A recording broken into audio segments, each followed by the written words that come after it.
शुद्धि और विधि पूर्वक हर कार्य करना है। अब हम कुछ एक बातें इसमें समझेंगे। जैसे भोजन की बात है, तो आज दुनिया में भी लोग कहते हैं शुद्ध खाना चाहिए, है ना, वीगन, ऑर्गेनिक, ये बातें आजकल दुनिया में भी आ गई है कि शुद्ध खाना चाहिए। कई कहते हैं कि बॉडी को क्लीन रखना है ना, बॉडी में गंद डालेंगे तो एक्यूमुलेट होगा। तो ये जो ऑर्गेनिक है, वीगन है, ये सारे भी शुद्धि को ही प्रमोट करते हैं कि हम क्या खा रहे हैं, उसकी क्वालिटी हमें देखनी है। लेकिन जब हम विधि कहते हैं तो विधि माना जो श्रीमत प्रमाण है। अब श्रीमत क्या है कि भोजन शुद्ध हो, सात्विक हो, ये तो है ही है। लेकिन क्या सिर्फ शुद्ध और सात्विक? क्योंकि कई बार ऐसा होता है कि बच्चे भी जाते हैं और जैन फूड खा लेते हैं, है ना, गए होटल में कहते हैं बिना प्याज लहसुन का जैन फूड मिले तो हम खा लें। तो हुआ तो वो बिना प्याज लहसुन का भोजन, लेकिन क्या वो सचमुच शुद्ध भोजन में गिना जाएगा?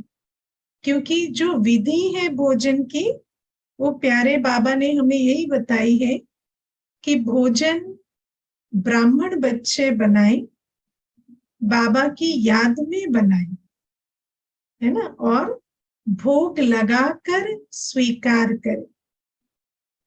तो शुद्ध भोजन बनाना, बाबा की याद में बनाना, भोग लगाकर स्वीकार करना, ये विधि है। लेकिन कई बार इस विधि को हम नहीं अपनाते और फिर हम सोचते हैं कि हम शुद्ध भोजन खा रहे हैं।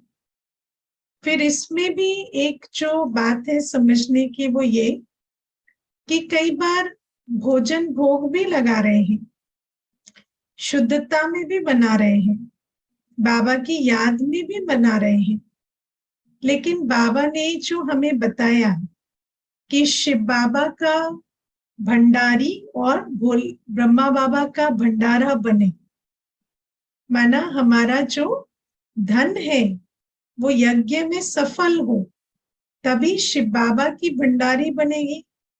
और ब्रह्मा बाबा का भंडारा तब बनेगा जब हमेशा उस भंडारे में सिर्फ उसी विधि से भोजन बने जो ब्रह्मा भोजन कहला सके। तो यदि वो हमने नहीं बनाया है, हम सिर्फ स्वयं घर परिवार में भोग लगाकर खा लेते हैं, लेकिन कभी भोग जो सेंटर पर लगता है वो कभी लगवाते नहीं, कभी ब्राह्मण हमारे भंडारे से कभी भोजन नहीं खाते, है ना, क्योंकि जब सेंटर पर हम भोग लगवाते हैं तो उस भंडारे से, भंडारी से ब्राह्मण भोजन स्वीकार करते हैं। तो अगर हमने उस विधि को भी नहीं अपनाया है तो फिर कहा जाएगा हाँ शुद्धि तो है पर विधि में थोड़ी कमी है ना। तो बाबा हमें कहते हैं कि सच्चा ब्राह्मण माना जो देवता बनने का अधिकारी है ना, सच्चे ब्राह्मण ही देवता बनेंगे। तो सच्चा ब्राह्मण अर्थात जो शुद्धि के साथ साथ विधि का भी ध्यान रखे। अब जैसे मुरली सुनने की बात है, तो मुरली सुनना जो है, कई बार किसी को पूछो कि आप मुरली सुनते हैं तो कहेंगे हाँ सुनते हैं। रोज सुनते हैं तो फिर थोड़ा सोचेंगे, है ना। फिर पूछो कि एक साथ में पूरी मुरली सुनते हैं या ऐसे बिट्स एंड पीसेस में सुनते हैं, तो फिर उसमें फिर थोड़ा सोचेंगे कि सचमुच एक साथ तो नहीं सुनते। या चौथा प्रश्न फिर पूछो कि सुबह सुबह सुनते हैं या कभी भी दिन में सुनते हैं, तो कहेंगे कभी भी। तो ये जो विधि है ये ठीक नहीं चल रही है। मुरली सुनना माना सुबह सुनना, मुरली सुनना माना एट अ स्ट्रेच सुनना, मुरली सुनना माना नोटबुक पेन हाथ में लेके सुनना। है ना, सुनना भी, नोट भी करना। तो बाबा कहते हैं विधि से सिद्धि। तो ठीक है, हम आत्मिक शुद्धि के लिए मुरली तो सुन रहे हैं, लेकिन वो जो विधि है यदि वो प्रॉपर नहीं है तो उतनी सिद्धि हमें नहीं मिलती। फिर आप देखो कि योग की बात है, तो आजकल सभी कहते हैं हम योग करते हैं, हम मेडिटेशन करते हैं, हम तो आजकल बहुत योग करते हैं, लेकिन पूछो अमृत वेला उठते हैं तो नहीं। सारे दिन हम योग करते गए दीदी, बस अमृत वेला नहीं उठते, बाकी आप जब भी पूछो ना हम योग में ही रहते हैं, योग में हमारे कोई कमी नहीं है, बाकी हम अमृत वेला नहीं उठते हैं। लेकिन बाबा कहते हैं जब ट्रेन को पटरी पे बिठाया ही नहीं तो चलती कैसे, है ना। तो बाबा कहते हैं जैसे ट्रेन चलती है तो उसको पहले पटरी पे सेट करना पड़ता है, ऐसे अमृत वेला ही तो मन बुद्धि की सेटिंग होती है। अगर वो सेटिंग ही नहीं हुई है तो सारे दिन क्या ही योग चल लग रहा होगा, सारे दिन याद की जगह फरियाद करते रहते हैं, बाबा ये कर दो, ये ठीक कर दो, ये प्रॉब्लम सॉल्व कर दो, है ना। तो बाबा कहते हैं कि इस प्रकार से चलते रहते हैं। अभी मैं आपको इसमें मुझे बात याद आ गई तो मैं सुना देती हूँ। अभी जब यहाँ भाई बहने मिलने आए थे तो एक भाई है, तो वो मुझे कहते हैं कि मेरी तो भगवान से एक ही प्रार्थना है कि वो कभी मेरा हाथ ना छोड़े, मेरे साथ ना छोड़े, है ना। जैसे भक्ति में ऐसी बातें करते हैं ना कि भगवान से यही एक मनोकामना है कि वो कभी मेरा हाथ ना छोड़े, मेरा साथ ना छोड़े। तो मैंने उनको पूछा वो तो ठीक है, लेकिन जब हाथ और साथ बाबा देता है तो उसको पहचानते हैं। तो कहता है हाँ पहचानते हैं। तो मैंने कहा अगर पहचानते तो जब से बैठे हो इतनी कंप्लेन नहीं करते, है ना। मेरे जीवन में ये समस्या है, ये दुख है, ये प्रॉब्लम है। क्योंकि जो चीजें हमें मिली हैं, जिसमें हमें जो हमारे सुख शांति के लिए, स्नेह के लिए जो भी वायुमंडल है या बाबा जो हमें दे रहा है उसके प्रति कृतज्ञता नहीं होती है, और हम सोचते हैं कि बस जो नहीं मिला है उसके लिए बाबा का हाथ और साथ चाहिए। इसमें एक बहुत अच्छी कहानी आती है कि एक बार एक व्यक्ति पार्किंग स्पेस ढूंढ रहा था ना, तो उसने बहुत शिद्दत से भगवान को पुकारा और कहा भगवान मुझे बस एक पार्किंग स्पॉट दिला दो, बस एक पार्किंग स्पॉट, एक बार भगवान एक बार मदद कर दो। और ऐसे करते करते उसको पार्किंग स्पॉट दिख गया। तो जैसे ही दिख गया तो कहता है कोई बात नहीं भगवान, इस बार तो मिल गया, अगली बार तकलीफ करना, है ना, इस बार तो आपकी और मदद की जरूरत नहीं है। तो हमारे जीवन में यही चलता रहता है कि हम कहते हैं योग तो हम बहुत करते हैं, हमें ये प्राप्ति नहीं होती, वो प्राप्ति नहीं होती, लेकिन योगी जीवन माना क्या, जिसका योग सर्वशक्तिवान से लगा हुआ है उसको शक्तिशाली अनुभव ना हो ऐसा नहीं हो सकता। जिसका योग प्रेम के सागर से लगा हुआ है उसको प्रेम से उसकी दिल गदगद ना हो रही हो ऐसा हो नहीं सकता। जिसका योग शांति सागर से लगा हुआ है उसको शांति का अनुभव ना हो रहा हो ऐसा नहीं हो सकता। लेकिन हम सारे दिन अपने आप को योगी कहलाकर इतने खाली कैसे घूम रहे, क्योंकि हमारा योग विधिवत नहीं है। हम कहते याद है, करते फरियाद है ना। तो बाबा हमें कहते हैं इसको चेंज करने के लिए विधिवत याद। सबसे पहले बाबा के साथ सुबह उठकर अमृत वेले अपने को आत्मा निश्चय कर सर्व संबंधों, सर्व प्राप्तियों के सुख की अनुभूति जो आत्मा करती है वही आत्मा भरपूरता के नशे में सारे दिन रहती है, और उसका दिल सारे दिन ये गाता है वाह बाबा वाह, वाह ड्रामा वाह, और वाह मेरा भाग्य वाह। तो बाबा हमें कहते हैं कि ये जो योग की विधि है, विधिवत योगी बनने वाले को योग की सिद्धि, है ना, सारे दिन सुख शांति की का अनुभव, बाबा की गोद में चल रहे हैं, दुआओं में पल रहे हैं, उड़ रहे हैं, ये अनुभव उस आत्मा को होता है, लेकिन कई बार योग की भी विधि ठीक नहीं अपनाते। अब आप देखो, इसके बाद धन की बात आती है। तो कई बार जैसे हम क्लासेस कराते हैं नयों की, तो ये बात बताते हैं कि धन जो है वो पाप से ना कमाया जाए, है ना। जैसे कई बार वो बहुत अच्छा एग्जाम्पल है, शिवानी बहन देती है कि कोई फ्रूट वाला है, तो वो फ्रूट वाला फ्रूट बेच रहा है, तो कभी सड़ा फ्रूट दे दे, है ना, और आपसे पैसे ले ले फ्रेश फ्रूट के, तो अगली बार आप उसके स्टॉल में नहीं जाएंगे।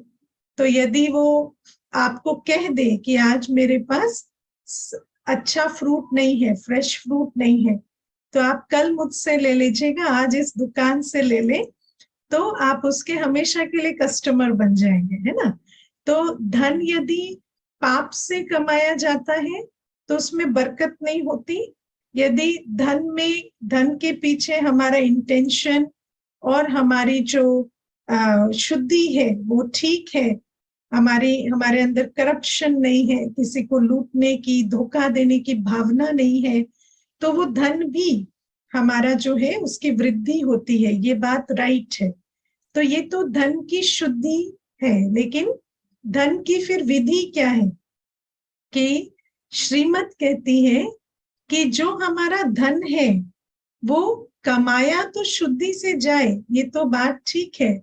ये तो दुनिया में भी लोग कहते हैं कि फाइनेंशियल करप्शन नहीं होना चाहिए। लॉ भी इसको रिकॉग्नाइज करता है कि अगर आपको कमाने में धोखाधड़ी करते हुए पकड़ा गया तो फिर जेल हो जाती है। लेकिन परमात्मा शिव बाबा हमें क्या कहते हैं?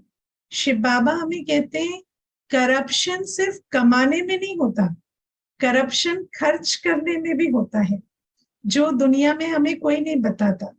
क्योंकि दुनिया तो मैं और मेरेपन देहाभिमान से चलती है ना, तो दुनिया में यही समझा जाता है कि आपने शुद्धि से धन कमाया, फिर उसको चाहे आप फेंक दे, जला दे, उससे कोई फर्क नहीं पड़ता, क्योंकि वो आपका है, आपकी मर्जी से चलता है।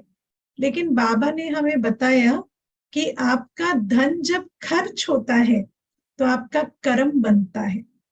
और बाबा हमें बताते हैं कि जो हमारा पवित्र धन है, जिसको हम पवित्रता की विधि से, शुद्धि से कमाते हैं, उस धन को हमें किसी पतित को दान नहीं देना है।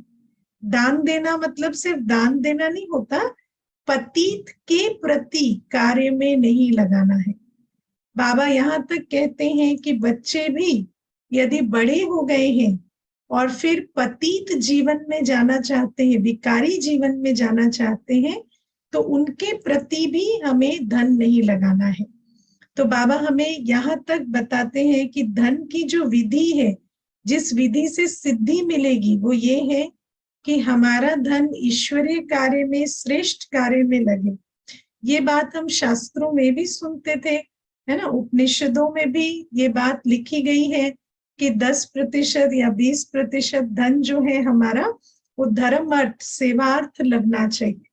लेकिन उसके बाद भी हम इस विधि को कहाँ तक अपनाते हैं वो हमें देखना है।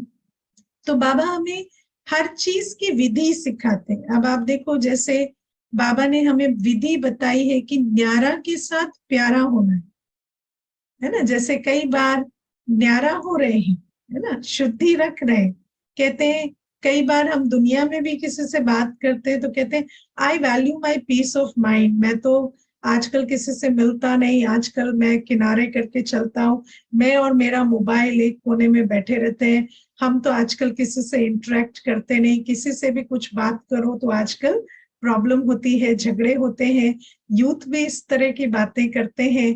तो हर एक आज ये समझने लगे हैं कि हम उलझना नहीं चाहते, बिगाड़ना नहीं चाहते।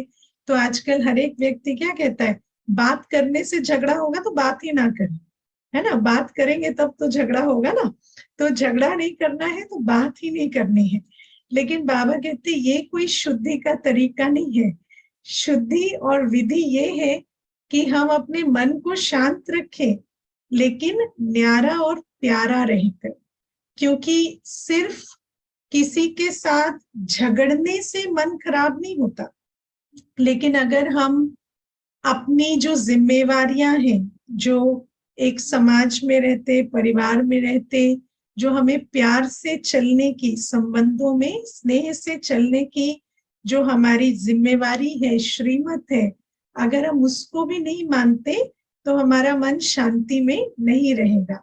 हम ऐसा सोचते हैं कि हम किनारे करके शांत हैं, लेकिन देखा जाए वास्तव में तो अभी हमारे को वो मोबाइल सहारा मिला हुआ है या कोई और सहारा मिला हुआ है, लेकिन जैसे ही वो सहारा हटेगा तो मालूम पड़ेगा आत्मा बहुत खाली हो चुकी है। तो बाबा कहते हैं कि बुद्धि से न्यारा बनो, फिजिकली न्यारा नहीं, है ना, फिजिकली न्यारा नहीं, सोशल डिस्टेंसिंग नहीं करो फिजिकल डिस्टेंसिंग नहीं करो, इमोशनल डिस्टेंसिंग करो, है ना, कि आप अपने अंदर जो है शांति सुख की स्थिति रख के, बहुत खुश, बहुत लिपायमान, बहुत अटैच्ड, ये वाली डिस्टेंसिंग करो, और फिर स्नेह से चलो। आपस में जो लेन देन हो वो स्नेह की हो, सुख की हो, और रूहानी स्नेह की हो। तो बाबा ये भी हमें विधि बताते हैं। तो ये कुछ एक बातें, और भी आप पॉइंट्स निकाल सकते हैं, पॉइंट्स तो अनेकानेक हैं। तो ये शुद्धि और विधि के विषय में बातें हैं। और प्यारे बाबा आज हम बच्चों को कहते हैं कि गीत क्या है आज, आज के इस इंसान को क्या हो गया, इसका पुराना प्यार कहाँ पर खो गया। तो बाबा हमें कहते हैं इस गीत में जिस प्यार को याद कर रहे हैं वो है दैवी प्यार या ईश्वरीय प्यार, है ना। तो ईश्वरीय प्यार, अभी बहुत बढ़िया बात हुई, अभी कुछ दिनों पहले मुझे कोई प्रश्न पूछ रहे थे कि आप लोग जो दीदियां इतना प्यार से हर एक के साथ चलते हैं, इतना प्रेम स्वरूप होकर रहते हैं, तो इसके पीछे आपके अंदर क्या मंशा होती है, या क्या इंटेंशन होता है, या कोई मनसा होती ही नहीं है। तो वो इस प्रकार से मुझे पूछ रहे थे। तो मैंने उनको कहा कि कोई भी कर्म बिना किसी सोच के तो नहीं होता ना, सोच होगी तो कर्म होगा, तो सोच तो डेफिनेटली है।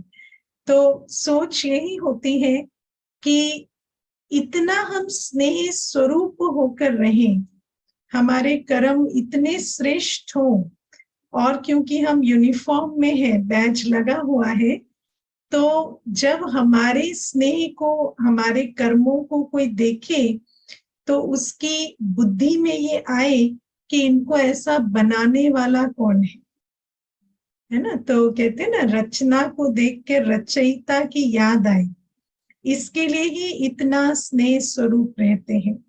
क्योंकि ईश्वरीय प्यार माना मैं ईश्वरीय संतान इतना प्रेम स्वरूप रहूं कि आत्मा का संबंध मुझसे नहीं ईश्वर से जुड़ जाए। हमारा स्नेह, हमारी पवित्रता देखकर उसको पवित्रता का सागर, स्नेह के सागर से प्रेम जुट जाए। तो ये है ईश्वरीय स्नेह। क्यों? क्योंकि कोई भी आत्मा किसी आत्मा को स्नेह नहीं दे सकती। स्नेह उसको बाबा से ही मिलेगा, स्नेह के सागर से ही मिलेगा। लेकिन बाबा दिखता नहीं है, इसीलिए बाबा के साथ आत्मा का बुद्धि योग जुड़े, इसके लिए हमें बहुत स्नेह स्वरूप होकर चलना होगा। बाबा कहते हैं तुम मेरे शोकेस के शोपीस हो, है ना। तो तुम इतने सुंदर शोपीस बनो कि हर एक की नजर तुम पर जाए और फिर बाबा पर जाए। मैं आपको एक बहुत अच्छी इसमें बात बताती हूँ। एक बार एक बहन आती थी, कन्या, तो मैंने उसको कई बार कहा आप कोर्स करो, आप ज्ञान सुनो। तो कोर्स नहीं करती थी, ज्ञान नहीं सुनती थी, मुझे कहती थी मुझे बस आप अच्छे लगते हो, मुझे आप ही से सुनना है। लेकिन आज वो कन्या संपर्क में भी नहीं, है ना। क्यों? क्योंकि कोई भी आत्मा किसी आत्मा को मंजिल पे नहीं पहुंचा सकती। इसीलिए ये जो ईश्वरीय स्नेह है, ये ईश्वरीय स्नेह इसीलिए है कि सामने वाली आत्मा आपको देखकर आपके रचयिता को पहचाने। यदि वो नहीं होता तो फिर ये जैसे दुनिया का स्नेह है जो कोई काम का नहीं आता ना, ऐसे ही ये ईश्वरीय स्नेह भी कोई काम नहीं आएगा, है ना। अगर हम बाबा के साथ बुद्धि योग नहीं जोड़ते तो कोई काम नहीं आएगा ये स्नेह।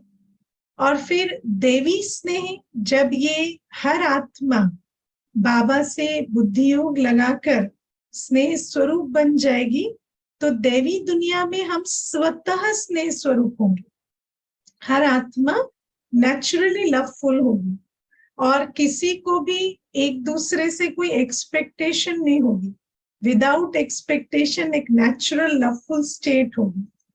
लेकिन अभी जो स्नेह है वो वैसे लवफुल नहीं हो सकता, है ना।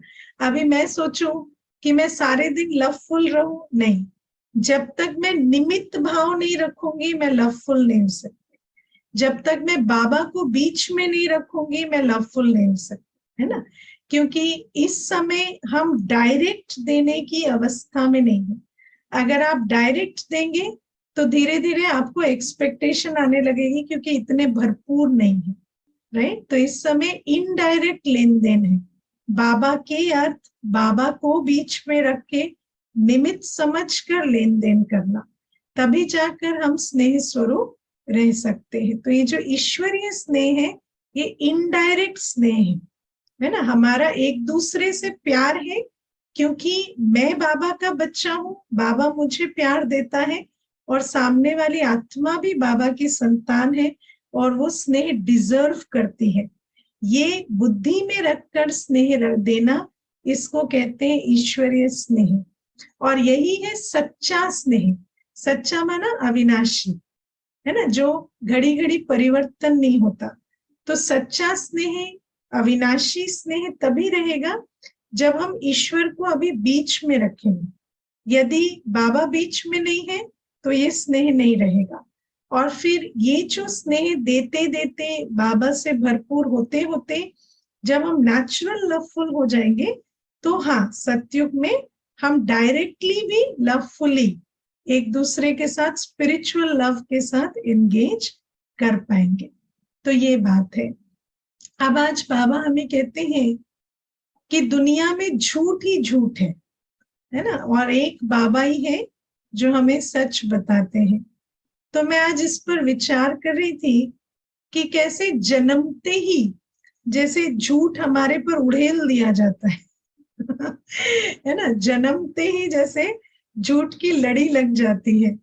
तो जन्मते ही माता पिता हमें कहते हैं कि हम तुम्हारे माता पिता हैं और हम तुम्हें सब कुछ देंगे, है ना। लेकिन जैसे ही बच्चा बड़ा होने लगता है तो उसको पता चलता है कि नहीं, ऐसा नहीं है। माता पिता कई बार, है ना, स्नेह स्वरूप होने में, सुख स्वरूप होने में, शांत स्वरूप होने में फेल हो रहे हैं और फिर वो बच्चा जो है वो डिसअपॉइंटेड होता जाता है। तो हमें जो बचपन से बताया जाता है कि मनुष्य तुम्हें स्नेह देंगे, ये एक बहुत बड़ा झूठ है। देखो, जब हम बाबा के पास आते हैं तो बाबा हमें हर चीज सच्ची सच्ची बताते हैं। सबसे पहला सच बाबा क्या बताते हैं? तुम एक आत्मा हो और तुम्हें जो कुछ भी मिलेगा वो मुझसे मिलेगा, ये सच है। और मनुष्य क्या बताते हैं हमें दुनिया में कि तुम्हें जो कुछ भी मिलेगा वो वस्तु, व्यक्ति, वैभव से मिलेगा। और फिर जब हम उस बिलीफ सिस्टम के साथ आगे बढ़ते हैं तो हम बहुत दुखी, बहुत, है ना, परेशान, इच्छाओं से ग्रस्त होते चले जाते हैं।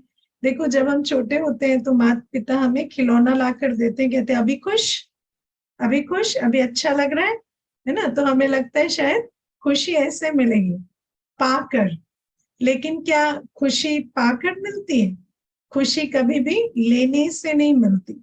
खुशी हमेशा श्रेष्ठ कर्मों से मिलती है, देने से मिलती है। लेकिन हमें हमेशा सिखाया जाता है ये खिलौना मिला खुश, ये ड्रेस मिला खुश, आज तुम्हारा फेवरेट भोजन बना है खुश। तो हमें लगता है शायद अच्छा खाने से, अच्छा मिलने से, जैसा हम चाहते हैं वैसा वैसा होने से हम खुश हो जाएंगे और हम उस बिलीफ सिस्टम के साथ चलने लगते हैं। लेकिन बाबा हमें बताते हैं कि देने से खुशी होगी, है ना। जब तुम्हें जो मिला है, जो तन मन धन समय श्वास संबंध तुम्हारे पास खजाने हैं, और फिर बाबा जो ज्ञान गुण शक्तियां देते हैं, जब हम उन्हें कार्य में लगाएंगे, सेवार्थ यूज करेंगे, तो हमें खुशी मिलेगी। तो बाबा जो आज कहते हैं सच्चा प्यार, सच्चा सुख, तो सच्चा प्यार हमें सिर्फ बाबा से मिलता है। सच्चा सुख हमें ईश्वरीय श्रेष्ठ कर्मों से मिलता है। सच्चा सुख कभी वस्तु को इकट्ठा करने से नहीं मिलता। फिर बाबा कहते हैं कि हर आत्मा जो है वो आज समझती है कि धन है ना, आज बाबा ने कहा मुझे गरीब बड़े अच्छे लगते हैं, है ना। अब कई बार बाबा की मुरली अगर ठीक से ना समझो, और मानो कोई ऐसा बाबा का बच्चा है जिसके पास काफी धन है ना, तो वो सोचेगा क्या बाबा मुझे प्यार नहीं करता क्योंकि मैं तो धनवान हूँ, है ना। तो बाबा ये नहीं कहते कि धन या गरीब, वैसा वाला बाबा नहीं कह रहे कि कोई धनवान या गरीब की बात है। बाबा ने आज एक शब्द यूज किया है मुरली में, मगरूरी, है ना, मगरूरी, धन की मगरूरी, घमंड। तो बाबा जब कहते गरीब माना जिसको धन की मगरूरी नहीं, जिसको धन का घमंड नहीं है। और सचमुच ये मेरे अनुभव की बात है कि जिसको धन की मगरूरी होती है ना, उसको ज्ञान समझ में नहीं आता ना। मैं अभी एक माता आई थी पीछे, तो उसको मैंने समझाने की कोशिश की कि आत्मा के अंदर पवित्रता, ज्ञान, शक्ति की कमी है ना। मैंने उसको समझाने की कोशिश की कि ज्ञान से जब वृत्ति दृष्टि बदलती है, कर्म बदलते हैं, पवित्रता से जब हमारी एलिजिबिलिटी बढ़ती है ना। पवित्रता क्या है? पवित्रता जैसे हमारा कवच है। जब हमारे अंदर पवित्रता की शक्ति होती है तो हम सुख, शांति, संपत्ति सबको अट्रैक्ट करते हैं। तो मैं उसको समझा रही थी कि ज्ञान, पवित्रता ये मुख्य है, लेकिन उसने मुझे बार बार यही प्रश्न पूछा कि दुनिया की सारी प्रॉब्लम्स का कारण मेरे हिसाब से तो गरीबी है। और मुझे कहते हैं कि मनुष्य के पास धन नहीं है इसीलिए प्रॉब्लम है। अगर हर एक के पास पर्याप्त धन हो तो स्वस्थ भी हो जाएगा और पढ़ लिख भी लेगा। मैंने उसको कोविड का भी एग्जाम्पल देने की कोशिश की कि देखो कोविड में तो ऐसा नहीं है कि धनवान नहीं मरे और गरीब मरे है ना। कोविड में तो दोनों एक से ही, जैसे शरीर छोड़ा, जितना धनवानों ने शरीर छोड़ा उतना गरीबों ने शरीर छोड़ा। लेकिन उसने मेरी बात को बिल्कुल मानने से इनकार कर दिया और मुझे कहने लगी नहीं नहीं, अगर आपके पास पैसा है ना तो आप सिलेंडर खरीद सकते हैं, आप ठीक हो सकते हैं। फिर मुझे कहती है कि नहीं, मैं इस बात को नहीं मानती। मैं ये मानती हूँ कि अगर किसी के पास पैसा है तो वो बीमार से ठीक भी हो सकता है और उसको एजुकेशन मिलके वो करियर भी बना सकता है। फिर मैंने उसको कहा कि एजुकेशन होते हुए भी तो अनहैप्पीनेस है ना, मनुष्य स्ट्रेस्ड है, एंशियस है, डिप्रेस्ड है। तो बिल्कुल उसने जैसे मानने से मना कर दिया। मैंने उसको 5-7 दिन बहुत समझाने की कोशिश की, लेकिन घूम फिर के वो उन्हीं बात पे आ जाती कि आप लोग जो संस्था के रूप से ना ये कार्य छोड़कर आप है ना फ्री गिफ्ट्स बांटना शुरू कर दीजिए या धन की प्रॉब्लम सॉल्व करना शुरू कर दीजिए। क्योंकि ये जो धन की मगरूरी है ये ऐसी चीज है कि आत्मा को सचमुच दिल से ऐसा लगता है कि हमारे जीवन की सारी समस्याएं धन के कारण है। और फिर आप उसको जितना भी कहें कि पुरुषार्थ करो पवित्र बनने का, पुरुषार्थ करो ज्ञान स्वरूप बनने का।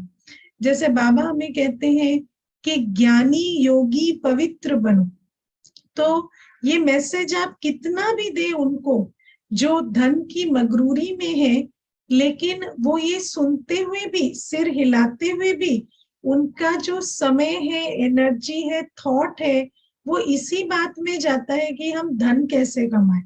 उनका एक भी सेकंड वो बाबा की याद में नहीं बैठ पाते, क्योंकि उनकी बुद्धि में ये बात बैठती ही नहीं है कि बाबा को याद करने से, पवित्र बनने से इस विश्व का कल्याण होगा।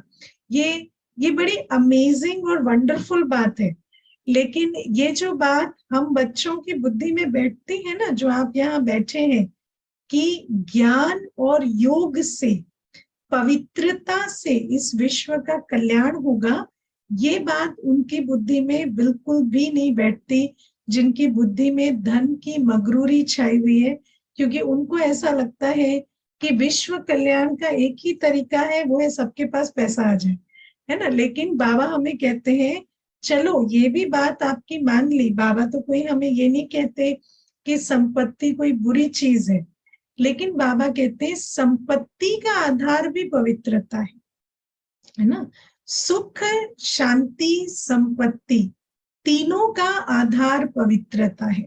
आज दुनिया में भी जो लोग लॉ ऑफ अट्रैक्शन की बात करते हैं, वो ये नहीं क्रैक कर पा रहे कि ये जो अट्रैक्शन है वो, क्योंकि देखो आजकल कहते हैं कि अट्रैक्ट व्हाट यू वांट, है ना, अट्रैक्ट व्हाट यू वांट। आजकल लोग कहते हैं मैनिफेस्ट करें, हम मैनिफेस्ट करते हैं कि हमें ये चाहिए, वो चाहिए, वो चाहिए, लेकिन फिर मैनिफेस्ट करके बाद में पछताते हैं कि ये क्यों मांगा, वो क्यों मांगा क्योंकि वो जो अट्रैक्ट व्हाट यू वांट कभी सक्सेसफुल नहीं हो सकता until and unless you know what you want। और इंसान की आज सबसे बड़ी समस्या ही ये है कि he doesn't know what he wants अगर उसको मालूम हो कि मुझे क्या चाहिए तो फिर तो सारी समस्या ही खत्म हो जाए। लेकिन मनुष्य सोचता है मुझे ये चाहिए, लेकिन जब वो चीज उसे मिल जाती है तो उसे देखता है और कहता है अच्छा ये तो नहीं चाहिए था, ये पता नहीं थोड़ा ऐसा तो नहीं लग रहा जैसा मुझे चाहिए था। तो बाबा हमें कहते हैं कि ये जो तुम सोचते हो कि संपत्ति या लॉ ऑफ अट्रैक्शन या कुछ भी, तो बाबा हमें कहते हैं तुम क्यों सोचते हो तुम्हें क्या चाहिए, तुम पवित्र बनो तो पवित्रता, सुख, शांति, संपत्ति तुम्हारा द्वार खुद खोलकर अंदर आ जाएंगी, है ना, वो खुद तुम्हारे द्वार पर आकर खड़ी हो जाएंगी। तो तुम्हें ये भी सिलेक्ट नहीं करना पड़ेगा मुझे क्या चाहिए, जो बेस्ट है वो आपके पास आ जाएगा।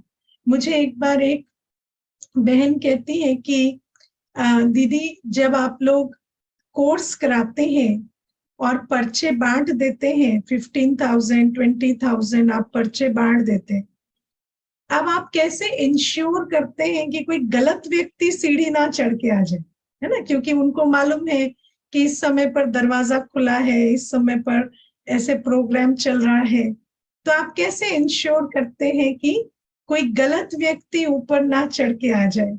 तो मैंने उनको कहा कि वो हम इंश्योर नहीं करते, वो हम जो कर्म करते हैं, कर्म तो हम करते हैं कि पर्चे बांटे लोग आए, लेकिन जो हम पुरुषार्थ प्योरिटी का करते हैं वो ये इंश्योर करते हैं, है ना, क्योंकि जो आपका बीइंग है वो आपको वो अट्रैक्ट करता है, आपका जो डूइंग है वो तो ट्रिगर है ना, आप क्या कर रहे हैं वो तो ट्रिगर है। जैसे पर्चे छपाए, पर्चे बांटे, लेकिन कौन आएगा, कैसा आएगा, कितनी इंटरेस्ट वाला आएगा, वो आप डूइंग से इंश्योर नहीं कर सकते, वो आप करते हैं अपने बीइंग से, वो आपकी पवित्रता से होता है।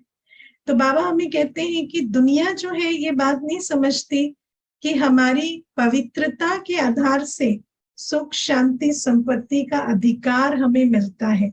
और खासकर जिनकी बुद्धि में धन का नशा चढ़ा होता है वो तो कभी पवित्रता की वैल्यू नहीं समझते या पवित्र ज्ञानी योगी बनने का पुरुषार्थ नहीं करते। तो बाबा ये भी बात हमें बहुत अच्छे से आज समझाते हैं। और बाबा हमें कहते हैं कि देखो पवित्र दुनिया कैसे होती है। आज बाबा हमें 3 एग्जाम्पल्स देते हैं। एक बाबा कहते हैं ऐसा कोई बच्चा नहीं होगा जिसका पिता मर जाए और बच्चे को सोचना पड़े कि अब कैसे चलना। दूसरा बाबा कहते हैं कोई स्त्री विधवा नहीं बनेगी।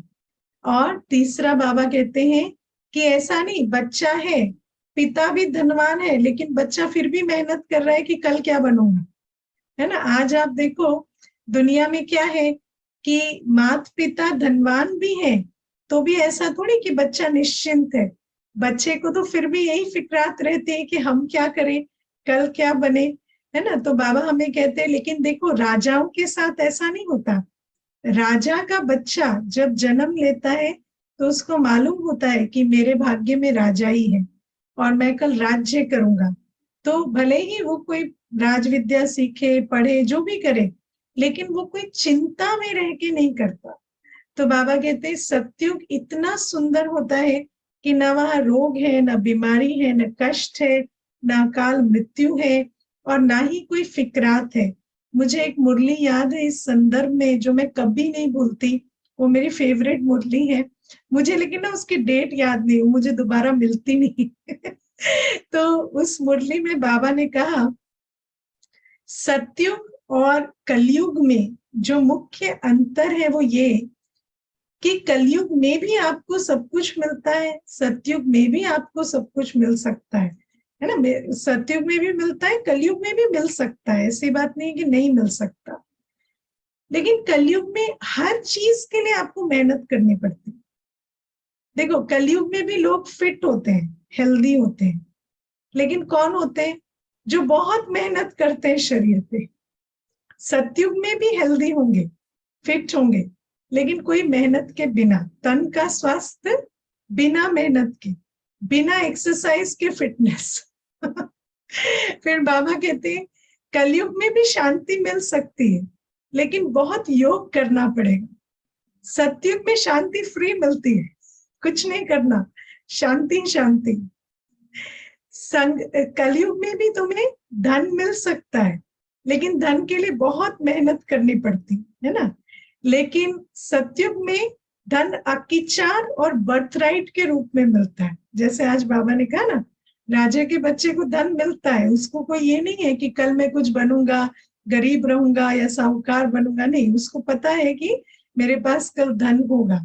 और संबंध, आज आप देखो संबंधों के लिए कितनी मेहनत करनी पड़ती, कितने गिफ्ट, कितने बर्थडे, कितने एनिवर्सरी, कितना कितना कुछ मना कर, है ना, कितनी सारी लेन देन करके, कितनी बार डिनर पे ले जाके, कितना कुछ करके उनको खुश रखना पड़ता है। लेकिन संबंधों में सतयुग में आपको मेहनत नहीं करनी पड़ेगी। संबंध सतयुग में ऑटोमेटिकली सुखदायी होंगे, सुख देने वाले होंगे। तो बाबा हमें कहते हैं ये सुंदर डिफरेंस है सतयुग और कलयुग में। लेकिन ये जो डिफरेंस है ये आएगा कैसे, जब हम इस समय पुरुषार्थ करेंगे, पवित्र बनेंगे, क्योंकि पवित्र ही सुख शांति संपत्ति के अधिकारी है, और पतित जो है वो सुख शांति संपत्ति के सदा भिखारी रहते।